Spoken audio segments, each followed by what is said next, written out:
Bonjour à tous, nous sommes très heureux de vous retrouver pour notre culte et nous vous invitons à vous installer. Donc pour commencer, nous allons introduire ce moment par la louange. Donc soyez les bienvenus.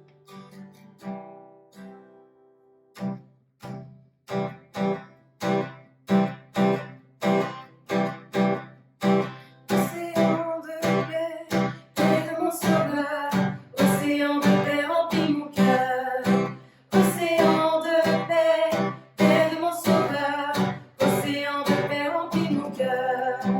Il m'a promis sa bienvenue, il me l'a donné, oh il me l'a laissé, elle est dans mon cœur. La paix du Seigneur, l'incomparable paix du Seigneur. Océan de paix, paix de mon sauveur, océan de paix remplit mon cœur. Océan de paix, paix de mon sauveur, océan de paix remplit mon cœur. Il m'a promis sa paix infinie, il me l'a donné, oh il me l'a laissé, elle est dans mon cœur.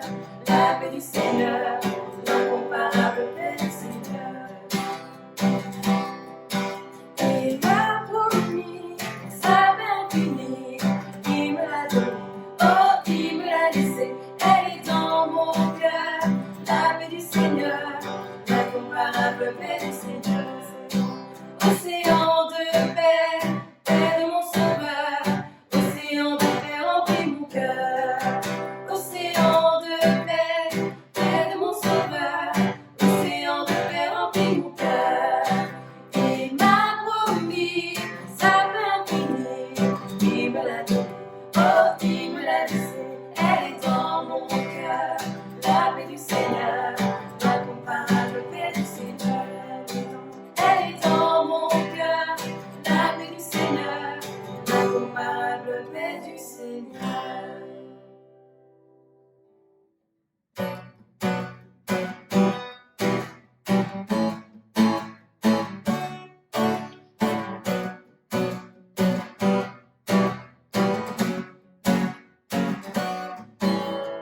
Jour de joie, jour de victoire, il est dans sa main d'en haut, me retire des grandes eaux, il me saisit et me délivre. L'Éternel est mon appui, devant tous mes ennemis, je se lève avec éclat et marche devant moi. Jour de joie, jour de victoire, il est dans sa main d'en haut, me retire des grandes eaux, il me saisit et me délivre. L'Éternel est mon appui, devant tous mes ennemis, je se lève avec éclat et marche devant moi. Jour de joie, jour de victoire, il est dans sa main d'en haut, me retire des grandes eaux, il me saisit et me délivre. L'Éternel est mon appui, devant tous mes ennemis, je se lève avec éclat et marche devant moi. Je se lève avec éclat et marche devant moi. Je se lève avec éclat et marche devant moi.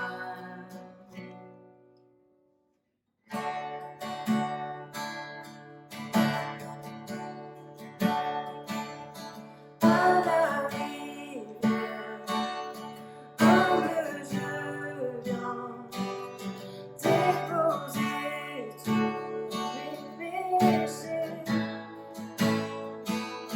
Pardonne-moi, purifie-moi, Seigneur, viens me rencontrer. Précieux Jésus, entre tes mains, j'abandonne mes soucis.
de ses eaux vives. Coule ta grâce qui me guérit, me libère. Je me présente à la rivière, Seigneur, viens me rencontrer. Précieux Jésus, entre tes mains, j'abandonne mes soucis. Et prends ma main, attire-moi, Seigneur, viens me rencontrer. Viens avec nous à la rivière, trouver la vie éternelle. Il t'appelle et il t'attend. Jésus veut te rencontrer.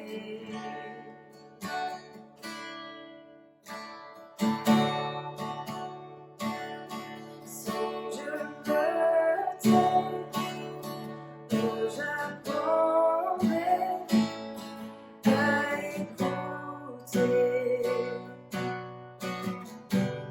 la voix du bon berger. Quand je l'entends, je comprends qu'il a payé pour ma liberté. Quand je t'ouvre mon cœur, je te vois, Seigneur. Quand je t'ouvre mon cœur, je t'entends me parler. Et ta loi dans mon cœur, toujours demeure.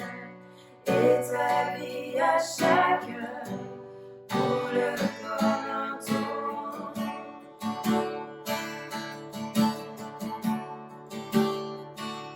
Si je me tais, j'apprendrai à écouter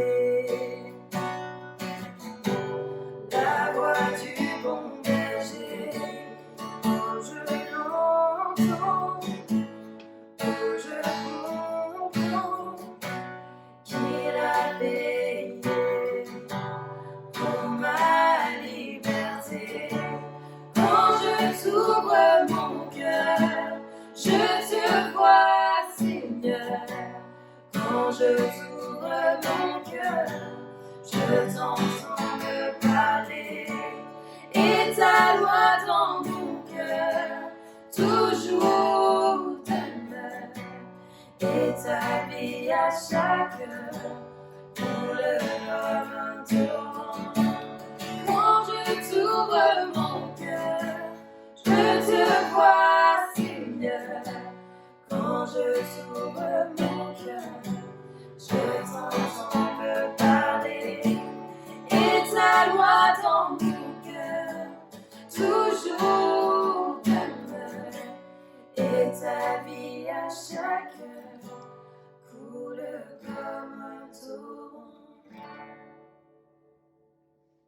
Merci à Kéren et Gaël pour ces magnifiques chants qui sont vraiment pleins d'onction. J'espère que vous avez profité, que vous avez été bénis cet après-midi. Voilà, excellent dimanche à vous. Je voudrais aujourd'hui parler d'un sujet qui est le favoritisme dans la famille, un sujet qu'on n'aborde pas souvent et pourtant la Bible en parle. Comment la Bible en parle?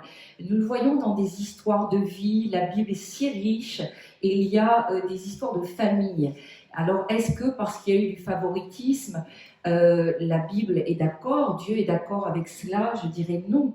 Ces histoires de vie très riches nous montrent tout un tas de choses, des problèmes dans la famille, des résolutions de problèmes, et le favoritisme, bien sûr, est abordé même s'il n'est pas voilà, traité de cette façon-là, mais nous voyons en tous les cas les conséquences du favoritisme dans la famille. Je voudrais cet après-midi vous parler de cela. Donc, il y a des exemples bibliques, j'en ai sorti simplement quelques-uns, parce que bien sûr, il y aurait encore beaucoup plus d'exemples à citer. Dans tous les cas, ça remonte depuis la Genèse, c'est-à-dire depuis le début. Il y a Rebecca, la vie de Rebecca. Nous pouvons réaliser que Rebecca était un type, un exemple de mère, et elle a eu deux fils, Jacob et Ésaü. Nous trouvons cela dans Genèse 25-23, chapitre 25, verset 23. Et donc Rebecca, cette femme, cette mère, elle a conscience que le plan de Dieu va s'accomplir à travers un de ses fils, qui est Jacob, et non Ésaü. Et donc, elle fait à ce moment-là de Jacob son enfant préféré, comme on dirait, son chouchou. Voilà, elle préfère Jacob et elle va imaginer tout un plan pour assurer la prééminence de Jacob sur Ésaü. Et donc, ça c'est donc par rapport à la fratrie. Et également, nous voyons par rapport à son mari, parce que quand les relations sont affectées, c'est bien sûr dans toute la famille. Et d'ailleurs, quand il y a des thérapies, souvent il faut traiter et voir ensemble avec toute la famille, parce qu'il y a des répercussions, hein, bien sûr, entre c'est avec le couple et avec les enfants souvent. Donc, Isaac, son mari, lui, va avoir aussi son chouchou, son préféré, qui va être, lui, Ésaü. Donc, vous allez me dire, chacun son préféré, chacun son chouchou. Et ça va devenir réellement une source de conflit dans le couple. Nous le voyons.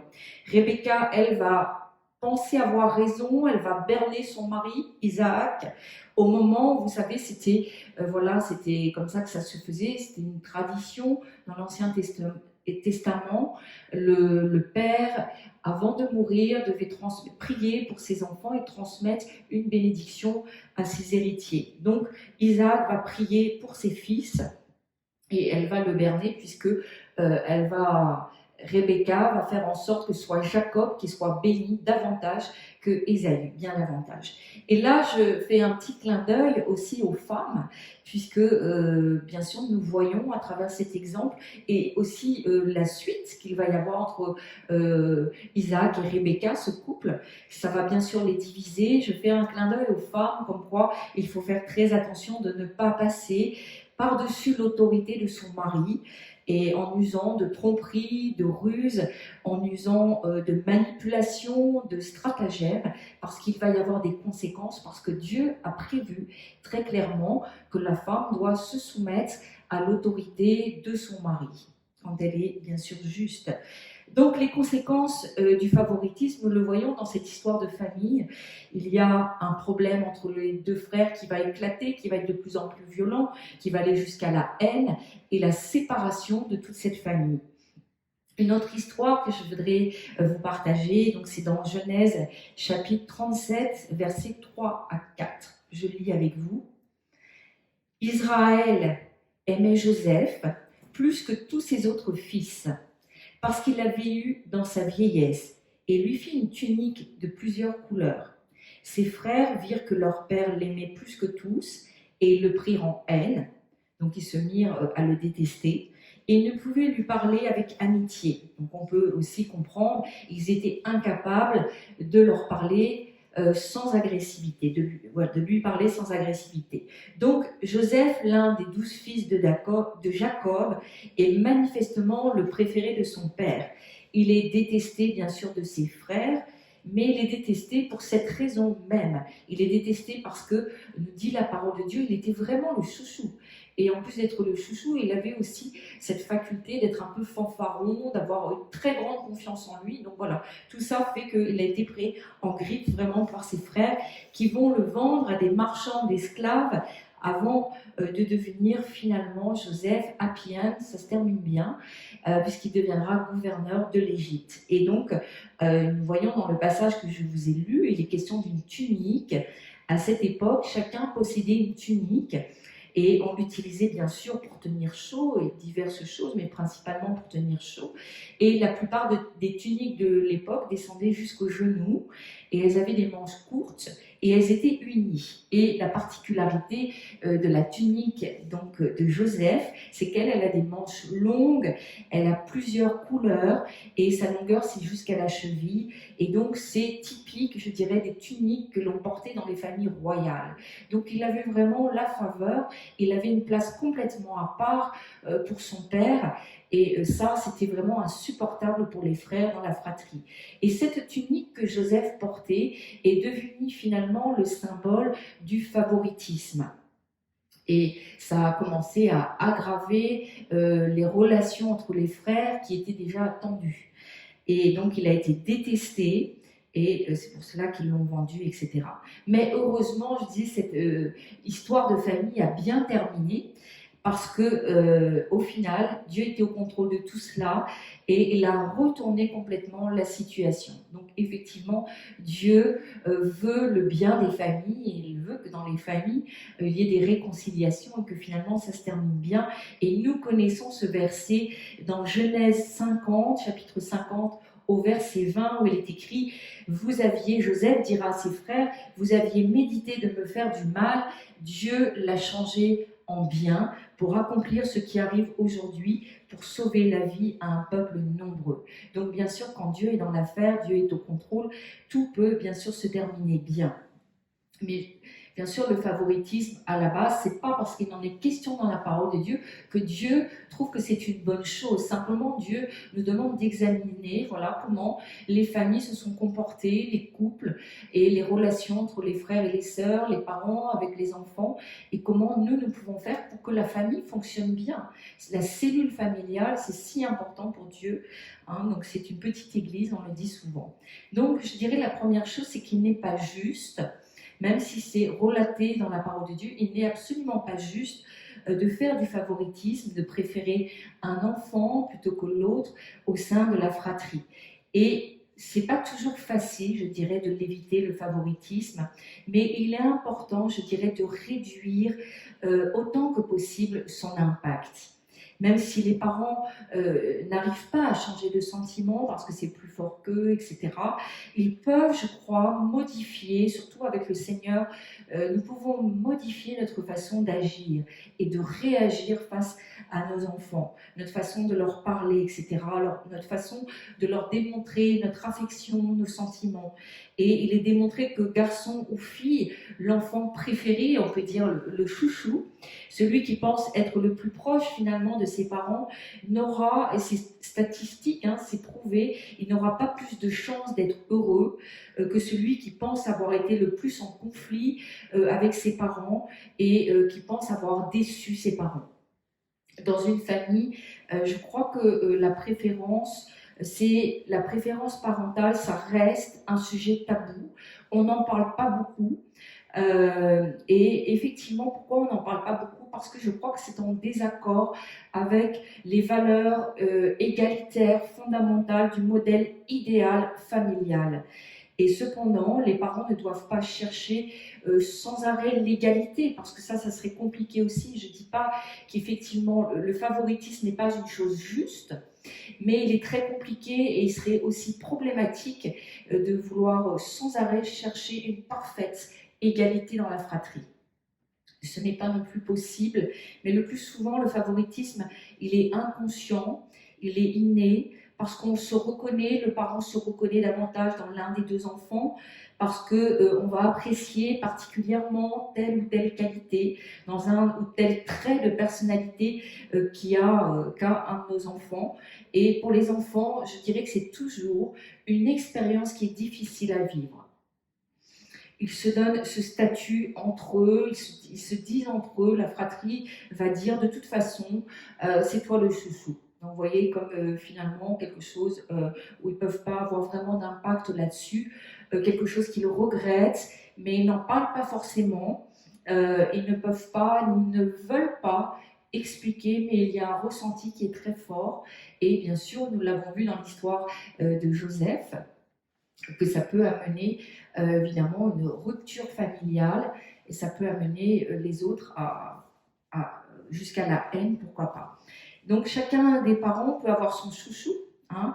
Ça peut être le père qui préfère l'aîné et la mère qui va préférer le petit dernier. Si cela s'équilibre un peu, c'est préférable. Mais il ne faut pas croire que les chouchous, les préférés, sont mieux protégés parce que ce n'est pas la réalité. La fratrie se divise, les rivalités émergent de plus en plus et finalement l'enfant préféré, l'enfant chouchou va être vraiment finalement abusé par ses parents qui le préfèrent ou l'un des parents qui le préfère et il va être la proie de jalousie, d'incompréhension de la part des autres et qui vont finalement se dire sans forcément l'exprimer mais pourquoi lui et pas moi? Pourquoi cet enfant, mon père, ma mère le préfèrent et moi non? Donc, à ce titre, et je dirais dans un souci d'harmonie familiale, le favoritisme doit être freiné par les parents. Et s'il est évident qu'il est prouvé, je dirais par des éléments objectifs, et non subjectif de la part des enfants, mais si objectivement, même les personnes de la famille un petit peu plus extérieures confirment et disent qu'effectivement, il y a du favoritisme flagrant dans la famille, je crois qu'il faut vraiment faire attention parce que les autres enfants se sentiront malheureux et vont forcément souffrir de ce qu'ils considèrent comme une injustice, une privation pour eux de l'amour qui ne leur est pas donné, qui n'est pas partagé. Donc certains pensent qu'il est pire, je le laisse à votre appréciation, qu'il est pire d'être élevé dans une famille avec un enfant où il y a clairement, objectivement un favori, plutôt que dans un foyer où il n'y a pas d'amour. Donc les enfants en général, à un certain âge, ils passent leur temps à mesurer ce qu'ils ont, ce que les autres ont, ils passent beaucoup de temps à se comparer les uns aux autres et des disputes peuvent éclater à cause bien sûr de ce favoritisme des parents. Mais néanmoins, donc, ne pas tomber dans le piège de l'égalité absolue, comme je l'ai dit, menant au lui, il a eu ça, et comme lui ou elle a eu ça, moi je veux et je dois avoir la même chose, ce qui serait une source intarissable aussi de conflit et qui ne serait pas forcément meilleur. Et donc l'important c'est de reconnaître, je dirais, que Dieu nous a créés uniques, que Dieu a créé chacun de nos enfants unique, une personnalité unique, une identité unique, des caractères, des composantes de caractère qui sont absolument uniques et que nous devons apprécier les enfants différemment, mais chacun pour ce qu'ils sont, avec des plus et des moins, enfin, comme vous pouvez le décliner en tous les cas. C'est pour cette raison qu'il faut expliquer donc à nos enfants que nous allons pourvoir à leurs besoins, non de façon égalitaire, mais de façon différente et de façon unique pour chacun d'entre eux. Et je crois qu'il faut le dire aux enfants, il faut verbaliser cela. Donc ça veut dire que si j'offre à un des enfants une figurine de ceci, je peux offrir à l'autre un autre jouet qui ne sera pas similaire, tout en expliquant que par rapport au goût, par rapport à la sensibilité, etc., c'est normal qu'on n'offre pas la même chose, sachant qu'on peut aussi offrir un cadeau à un moment donné à l'un et pas aux autres, parce qu'il y a un besoin à ce moment-là. Donc vous voyez, il ne faut pas uniformiser et tomber dans une égalité parfaite qui, elle, du coup, ne serait pas juste. Donc c'est quelque chose qu'on doit expliquer quand il y a des enfants, plusieurs enfants, une fratrie, que voilà, nous sommes tous différents, un caractère unique, une personnalité unique, et que aussi, il faut qu'ils acceptent qu'on va être amené à certains moments à faire des compliments qui vont être personnalisés à un enfant, qu'on n'est pas obligé de faire des compliments à tous les enfants ou à l'autre enfant au même moment. Voilà, je crois que pour le parent, c'est de rechercher avec le Seigneur, avec le Saint-Esprit, comment je peux communiquer avec chaque enfant, même dans une grande fratrie, je crois que c'est tout à fait possible et que c'est préférable, que nous pouvons faire individualiser, personnaliser. Peut-être je peux faire un jeu, une activité avec l'un et faire comprendre aux autres que voilà, ça sera son tour, plus tard ce sera son tour et je le ferai. J'ai relevé le témoignage d'une femme qui parle effectivement de sa peur que le favoritisme dont elle a été victime puisse à nouveau avoir lieu sur ses enfants. Donc c'est vrai que c'est quelque chose aussi, on le voit dans les familles, ça peut se transmettent de génération en génération. Les parents qui ont préféré un de leurs enfants vont des fois préférer aussi les enfants du chouchou, entre guillemets. Je voudrais lire avec vous ce témoignage. Voilà ce qu'elle dit, cette femme. Ma mère a déjà laissé tomber mes enfants plusieurs fois, annulant à la dernière minute leur anniversaire, raconte-t-elle. Mais maintenant, ma sœur est enceinte, j'attends juste de voir si son bébé reçoit plus d'attention que mes enfants. Si je vois des signes de favoritisme là aussi, la relation entre ma mère et moi sera terminée pour de bon. Je ne veux pas que mes enfants ressentent la douleur que j'ai ressentie dans ma famille. Voilà, on peut sentir quand même beaucoup d'émotions dans ce que dit cette femme et on peut sentir aussi que certainement les blessures du passé sont encore vives et qu'elle n'a absolument pas envie de revivre à nouveau un rejet à travers ses enfants et que la relation de sa maman, voilà, peut-être encore un peu compliquée. En tous les cas, il va y avoir des conséquences pour l'enfant aussi qui n'est pas le préféré. S'il y a une fratrie de 2 enfants, et qu'il y a un chouchou et un enfant qui est peut-être moins l'objet des soins, peut-être pas des soins, mais de l'attention, je dirais. Parce que vous savez, un enfant est très sensible et sans que ce soit exprimé, il va de lui-même sentir que le parent prend moins de plaisir quand il s'occupe de lui que de son frère ou de sa sœur. Donc ces enfants-là, je dirais qu'ils sont victimes dans leur famille du favoritisme qui n'est pas envers eux. Ils vont peut-être intérioriser des choses qu'on leur a dites et des choses aussi qu'ils ont pu subir. Et ça va avoir des conséquences à long terme sur leur estime d'eux-mêmes et sur leur confiance en eux. Donc également, nous voyons que les frères et sœurs sentent aussi beaucoup de pression dans la famille, dans la fratrie, quand il y a du favoritisme.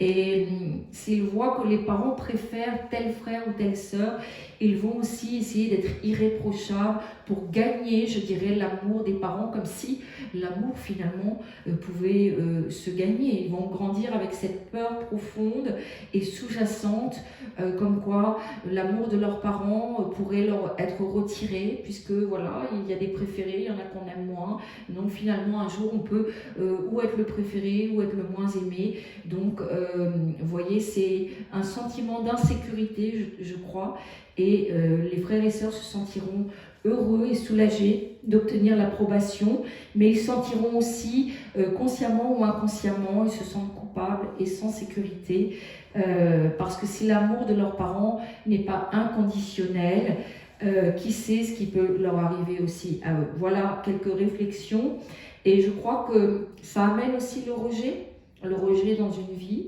le rejet déjà dans l'enfance ou la peur du rejet, et de là, les gens ont du mal à faire des choix, une incapacité, une certaine passivité aussi. Hein.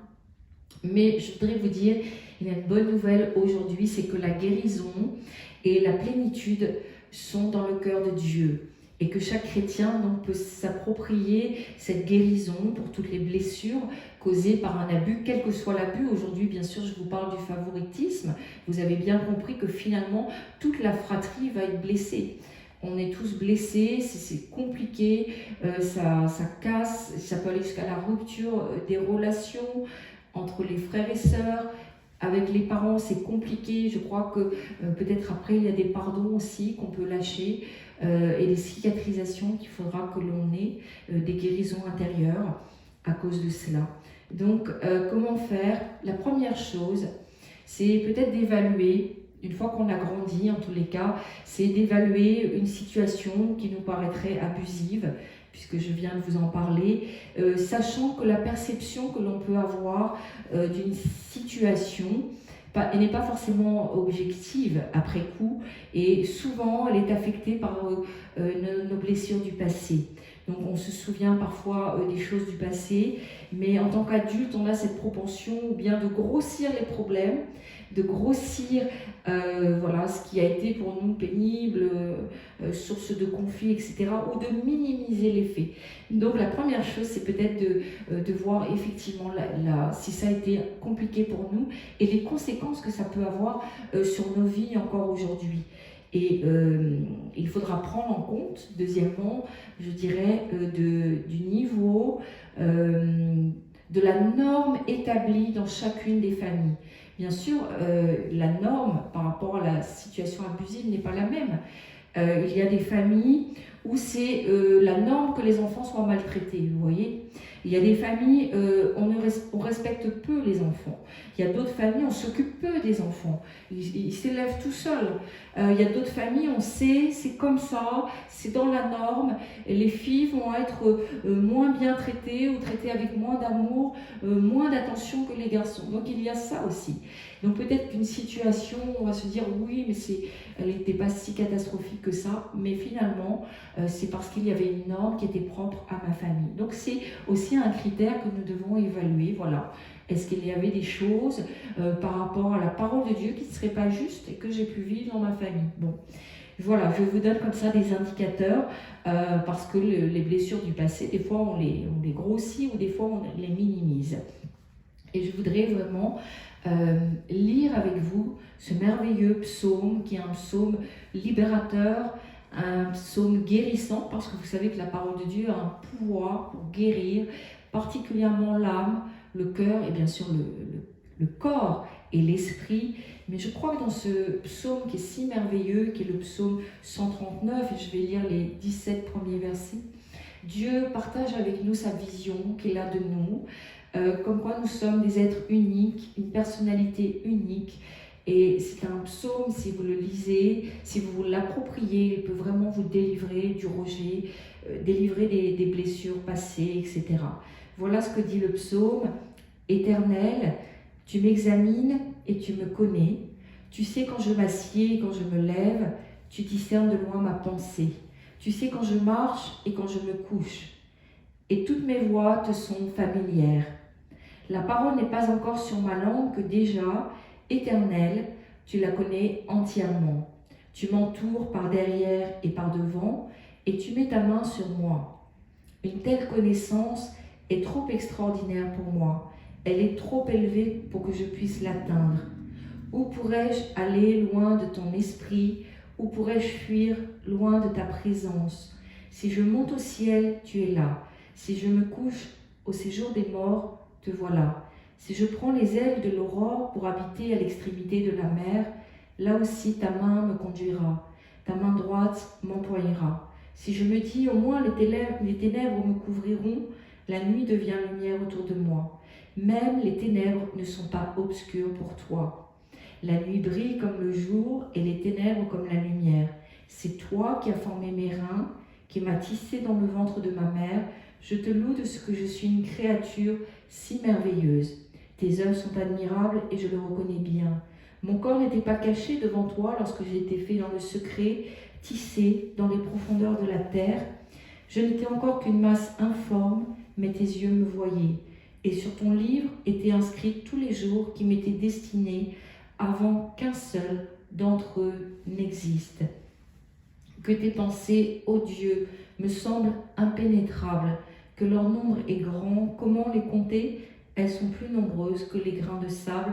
Je me réveille et je suis encore avec toi. Ô merveilleux psaume, où nous voyons vraiment l'amour de Dieu pour nous. Voilà, je voudrais vraiment vous laisser avec cela, parce que je crois que quel que soit votre parcours, quelles que soient vos blessures, quel que soit qui vous êtes aujourd'hui, ne doutez pas de l'amour de Dieu pour vous, ne doutez pas que vous êtes une création merveilleuse et que Dieu vous a voulu. Si effectivement ça a été compliqué dans la famille, dans la fratrie, à cause de ce que j'ai partagé entre autres, je crois que nous pouvons réaliser que Dieu nous a voulu, Dieu nous a désirés tels que nous sommes, avec la couleur de nos yeux, les cheveux, tout. Et l'œuvre de Dieu est si parfaite, et je crois vraiment que Dieu est dans le détail absolu de nos vies. Simplement lui faire confiance, lui remettre nos blessures, peut-être nos projets non réalisés, peut-être aussi notre manque de confiance en nous, comme je l'ai dit, notre mauvaise estime de nous-mêmes, croyant que la parole de Dieu est la vérité. Je crois que nous pouvons nous réconcilier avec nous-mêmes et puis peut-être lâcher des pardons si c'est nécessaire. Je voudrais vraiment l'ultime verset et je laisserai parler Joseph. Et voilà, dans Genèse 50, 20, c'est ce que j'ai cité au début. Vous aviez médité de me faire du mal, Dieu l'a changé en bien pour accomplir ce qui arrive aujourd'hui, pour sauver la vie à un peuple nombreux. Que ce soit votre histoire que vous écrivez chaque jour, mais que Dieu a prévu de toute éternité, voilà, je vous bénis, et que ce qui a mal commencé peut-être dans votre vie, je prie pour cela que Dieu le change en bien, qu'il y ait des réconciliations dans la famille, qu'il y ait des guérisons pour vous-même, et que vous puissiez vraiment, à votre tour, peut-être témoigner de la grandeur de Dieu, témoigner de guérison, de délivrance que vous pouvez avoir, et à votre tour, amener un peuple nombreux, amener beaucoup de chrétiens au Seigneur, parce que nous avons besoin aussi de voir comment Dieu opère des miracles dans les vies et des changements, et que ce qui avait mal commencé, nous avons l'assurance, s'il y a Dieu, qu'il va le changer en bien. Soyez vraiment bénis, je vous dis à très bientôt.